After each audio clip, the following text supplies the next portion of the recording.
what I'm curious about is that I'm a practicing Catholic. I attend the Extraordinary Form too, but I'm also kind of like an amateur guitarist.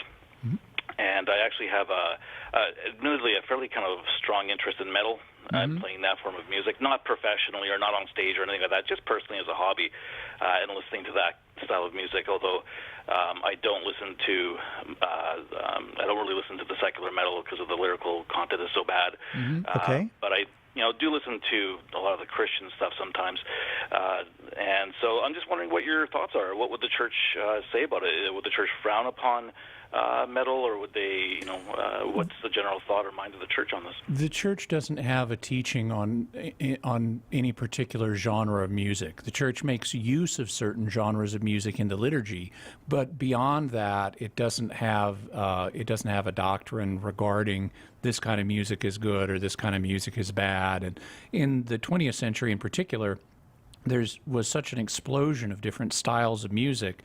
The church would have had to establish some special wing of the congregation for the doctrine of the faith to evaluate rockabilly and rock and roll and country western and hellbilly and things like that, and all these different kinds of music. So that's just something it doesn't get into. It doesn't get into that level of detail.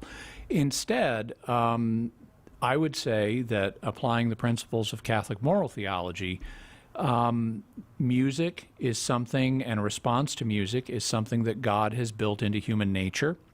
Music is a human universal. It's something that appears in all cultures. Even people who are congenitally deaf, who have never even actually been able to hear music, still enjoy rhythmic body movements to rhythms and things like that, which indicates that a musical sense is still present in them, even though they're not able to actually hear music. So this is something rooted very deeply in human nature, the same way it's rooted in the nature of birds that sing. So music is intrinsically wholesome. It can be rendered extrinsically unwholesome by a variety of factors. One of the ones that you mentioned is lyrics. There can be lyrics that are disedifying morally, and that can even be scandalous morally or blasphemous or things like that.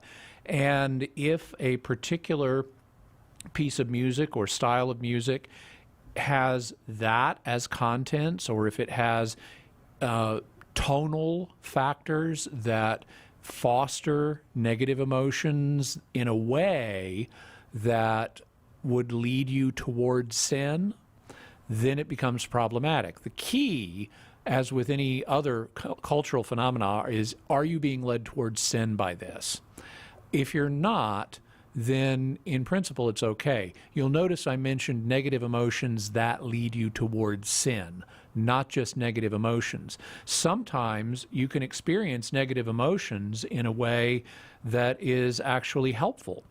For example, when you read the Bible, you might read, let's say, about Jesus being abused by the Roman soldiers, and you could experience negative emotions at that point. You might feel sorrow. You might feel compassion for the suffering that Jesus is having and thus suffer a little bit yourself. You might get righteously angry at how this happened to the Son of God. All of those would be negative emotions, but they wouldn't be negative emotions leading you to sin.